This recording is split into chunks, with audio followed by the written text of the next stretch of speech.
Հասկանում եք, որ ցանկացած իրավաբան գիտի, որ ինքնին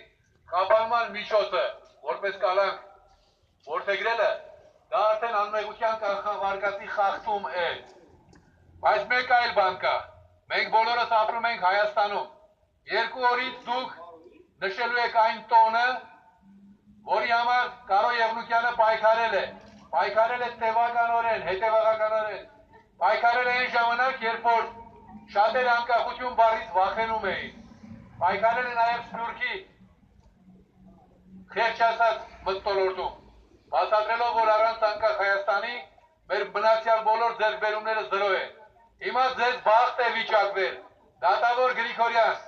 ձեզ բախտ է վիճակվել ցույց տալու ձեր քաղաքացիական գիտակցությունը։ 2 օրից,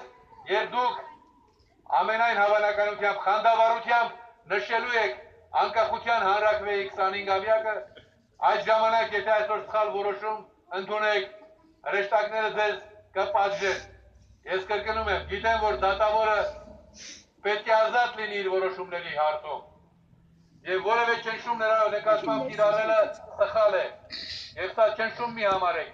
այլ զուտ քաղաքացիական հիշեցում։ Ես ձեր ժամանակին նվիրել եմ սեպտեմբերի 21։ Այո, ես եմ նվիրել, անձամբ։